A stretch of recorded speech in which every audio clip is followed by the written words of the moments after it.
if we talk about the NM system, so NM is number of hanks of 1000 meter length. NE is number of hanks of 840 yards versus is number of hanks of 560 yards. तो अगर हम बात करते हैं denier और tex में, तो denier is equal to 9 times tex का ये कैलकुलेशन किया जाता है। तो दूसरा, अगर हमको टेक्स से डेनियर में टेक्स को एनी में कन्वर्ट करना है, ये तो डायरेक्ट टू डायरेक्ट कन्वर्जन हो गया, डायरेक्ट टू डायरेक्ट कन्वर्जन। आप एक फॉर्म से दूसरे फॉर्म में जब कन्वर्ट कर रहे हो, तो this is the actual thing, जो चीज़ें देखने को मिलेंगी उसमें। फिर अगर आपको दूसरे सिस्टम में अगर आप चेक करोगे, तो इसमें हम लोग कैलकुलेशन कर रहे होते हैं कि टेक्स्ट टू एनी।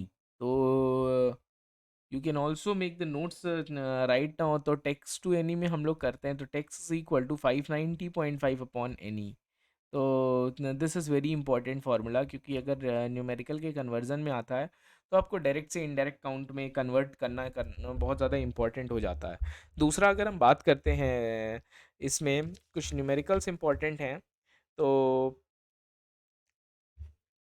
इसी को अगर आप डेनियर में बात करोगे, तो denier is equal to 5315 upon Ne. तो इस तरह से हम लोग इसमें कैलकुलेशन कर रहे होते हैं।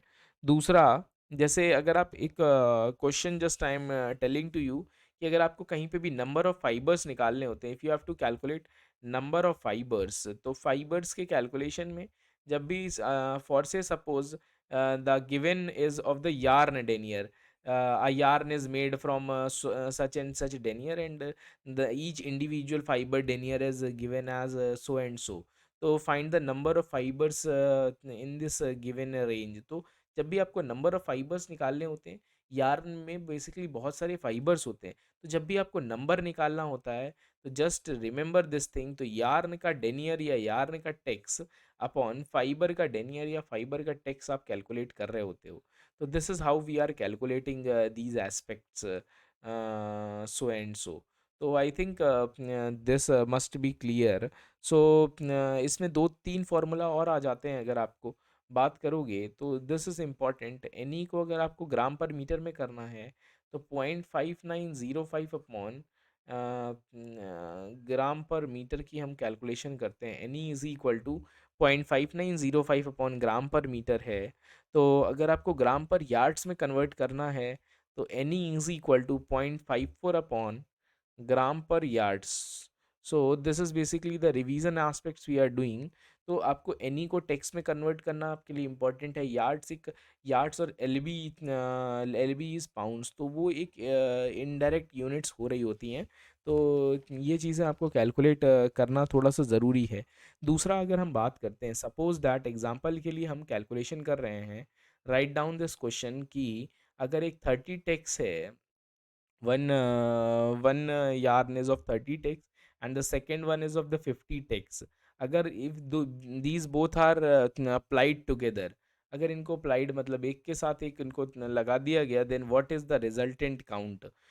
तो आपको आर रिजल्टेंट निकालना है, रिजल्टेंट काउंट, आर काउंट निकालना है। तो ये आप कैसे निकालोगे? तो आपको ये देखना होगा, इसमें कैलकुलेशन कैसे करते हैं। तो अगर आप इसको N1 मान लेते हो, इसको N2 मान लेते हो, ये टेक्स्ट, तो जब भी टेक्स्ट की बात करते हैं, since it is a direct count system, तो इसमें कैसे कैलकुलेट करते हैं, तो इसमें डायरेक्ट ऐड हो जाता है। So the net resultant count will be the addition of the each and individual counts of these respective fibres और यार्न्स। तो यहाँ पे अगर आप रिजल्टेंट एन निकालोगे, आर काउंट निकालोगे, तो यहाँ पे निकल करके आएगा आपका N1 प्लस N2। डायरेक्ट आप सीधे सीधे ऐड कर दोगे जितने भी दिए जाएंगे, तो 30 प्लस 50, तो इट इज़ 80 टेक्स। तो 80 टेक्स का आपका रिजल्टेंट आ जाएगा। This is very simple and you must be knowing this things. अगर आप इसी में 30s एनी की बात कर दोगे और ये 50s एनी की हम कैलकुलेशन करेंगे, तो रिजल्टेंट काउंट आपका क्या निकल करके आएगा, वो ये चीज़ इंपॉर्टेंट हो जाती है। तो इसमें फॉर्मूला आता है 1/n is equal to 1/n1 plus 1/n2 plus 1/n3, so and so on so on. तो इसमें इस तरह से हम लोग चीज़ों को निकाल रहे होते हैं। तो this is how we are calculating in these aspects. तो यहाँ पे आपके लिए चीज़ें समझना थोड़ा सा ये ज़रूरी हो जाता है। तो यहाँ पे अगर आप देखोगे, तो ये निकालोगे अगर आप, तो 1/n is equal to 1/30 plus 1/50। आप इसका कैलकुलेशन कर लोगे सिंपली, तो आपका ये n की वैल्यू निकल आएगी, ये आपका रिजल्टेंट काउंट होगा। तो this is how we are calculating these things. एक इसमें जो क्वेश्चन आता है आपके और mainly any type of examination, the core और the fixed pattern they are following for numericals is of the GATE type. और कुछ लेंदी क्वेश्चंस भी थोड़ा देते हैं, प्रीवियस ईयर क्वेश्चंस आपको बेनिफिट कर सकते हैं। तो let's see another type of numerical as far as spinning is concerned. तो स्पिनिंग में, बेसिक स्पिनिंग में अगर आपको दो एनी दिए जाएंगे, 20s एनी और 30s एनी का अगर आपको ये दिया गया है, और कह रहा है 10% कॉन्ट्रैक्शन या 20% कॉन्ट्रैक्शन की अगर हम बात कर रहे हैं, तो अगर आप कॉन्ट्रैक्शन का केस की कैलकुलेशन करोगे, तो 10% कॉन्ट्रैक्शन ड्यूरिंग ट्विस्टिंग, तो ट्विस्टिंग में आपका कितना कॉन्ट्रैक्शन हो रहा है, 10% कॉन्ट्रैक्शन ड्यूरिंग ट्विस्टिंग एस्पेक्ट। तो ट्विस्टिंग की अगर हम बात करते हैं, तो ट्विस्टिंग की वी हैव रेड, आपको ट्विस्ट कहाँ पे होता है, तो ट्विस्ट आपके जब आपका स्पिनिंग लाइन में आपके लास्ट के सेगमेंट्स हो रहे होते हैं, ड्रॉ फ्रेम के बाद आपका रिंग फ्रेम में है, तो ट्विस्टिंग एंड वाइंडिंग वीविंग ये सारा चीज़ें, ये लास्ट एस्पेक्ट में जब आपको यार्न कन्वर्ट हो रहा है, तब वहाँ पे ट्विस्टिंग होता है। तो ट्विस्ट में आपका कॉन्ट्रैक्ट होता है, कॉन्ट्रैक्शन बेसिकली सिकुड़ना होता है। तो this is how these things are. तो आपको रिजल्टेंट काउंट पूछ रहा है, तो सबसे पहले these two are mix together, अगर इन दोनों को मिला दिया गया, तो इसमें जब मिलाने के बाद, तो इसमें सपोज दैट कि अगर ट्विस्ट से what happens if twisting is done, तो इफ यू हैव ट्विस्टेड, अगर आप दो यार्न्स को ट्विस्ट कर रहे हो, तो आपकी लेंथ तो रिड्यूस हो जाएगी, but the fibre become courser, तो वो कोर्स हो जाएगा ज़्यादा। तो अगर कोर्स हो जाता है, तो if we talk about coarser thing, तो टेक्स इज हाई। और अगर कोर्सर की बात करेंगे, तो एनी कम हो जाएगा, तो वो ज़्यादा कोर्स होगा। तो यहाँ पे आपको इस तरह से कैलकुलेट करना पड़ेगा।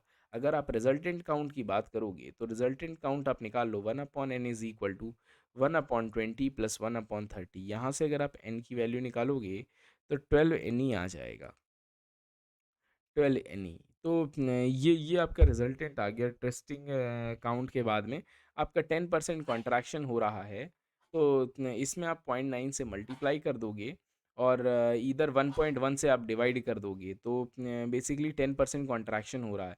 तो 12, अब जो फाइनल आपका काउंट होगा वो ज़्यादा होगा इससे कि कम होगा, कॉन्ट्रैक्शन के बाद काउंट कोर्स हो जाता है, तो रिजल्टेंट काउंट आपका कोर्स होगा इससे। तो ये अगर आपको एनी में कोर्स करना है, तो दिस 12 शुड बी रिड्यूस्ड। तो अगर आप 10% कॉन्ट्रैक्ट होगा, तो 1 + 10/100 इफ़ यू कैलकुलेट अबाउट, तो 12/1.1, तो ये आपका 11 पॉइंट कुछ या something like that you can answer, but it would be less than this answer. So this is how these things are calculated.